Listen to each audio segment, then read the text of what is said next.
Okay, so after lots of teasing from both Matthew Altruda and Andrew Horowitz himself, a show just happened in Chicago, and Andrew wasn't the only one there. This is really big news, and in this video I'll be covering that and a bunch of other stuff that's happened recently. Now I do want to come clean and say that I like feeding into the hype around Tally Hall, and for that reason I wasn't going to make this video in case it was too far-fetched. But more and more hints have consistently been coming out from multiple sources, and I'm really starting to think that this year's Sonic Lunch is going to be a really big one for Tally Hall fans. And in this video is most of the evidence that we have so far. Number one is of course the Chicago performance, because 3 Tally Hall members performed at it. Well, technically not 3 because one of them was Bora, but that's good enough for me. It was Andrew, Ross, and Bora, and they played multiple Tally Hall songs. There's lots of pretty people here sharing stories and passing letters and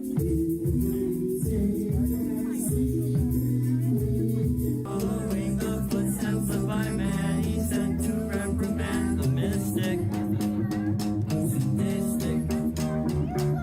And this is a really good sign that we're going to be getting more shows like this in the future, which I can't wait for. Secondly, on Twitter, somebody said that they were disappointed that it was only going to be Andrew at Sonic Lunch, and Sonic Lunch themselves responded with maybe. And when asked what they meant by this, Sonic Lunch said to not miss the 22nd of August, which is when Andrew Horowitz is meant to be performing. Furthermore, Matthew Altruda made this tweet ending with you and me, and implying 3 people, before then again confirming to not miss the 22nd of August. And this is pretty much confirmation that Andrew Horowitz will not be the only Tally Hall member performing at Sonic Lunch. But then the question is, who else will it be? And hint number 3 is Rob Cantor. Remember these emojis? Old Bike, Ghost, and Pink Flamingo are all Rob Cantor songs. And Matthew Altruda has made multiple other tweets hinting at Rob Cantor. And the suave fellow writes also makes me think that Rob Cantor could be the one doing the new album. But at this rate, I would be pretty surprised if it was just him working on it. It's probably not just going to be one member. Now number 4 is pretty small, but there is this string of tweets suggesting that Zubin will be involved. But as of now, I can only say cross your fingers because there's really not much there. Number 5 is the fact that Matthew Altruda tweeted that Sonic Lunch announcements will be this Monday in Japanese, with a palm tree emoji in the same tweets. This is 100% teasing Miracle Musical, and I think the fact that both Ross and Bora just performed in Chicago, it's absolutely not off the table that there will be some Miracle Musical songs performed at Sonic Lunch. And you guys know that I love Miracle Musical, so I'm looking forward to that one. And finally, the most promising of all is a tweet from 2018, 6 years ago. And then he said 5, but no, it's 6. It's from Sonic Lunch, saying that they will continue to try and book Tally Hall every year and that they think they are getting through to them. But what makes this relevant 6 years later? Well, the fact that Matthew Altruda just retweeted it. Maybe the efforts have finally paid off and we'll see a little bit more of Tally Hall at Sonic Lunch than we thought we would. But in any case, if even just one of those things is true, this is a very exciting time to be a Tally Hall fan, and we are so back. Subscribe for more news. My next video will be my announcement, and I will see you all soon. Goodbye.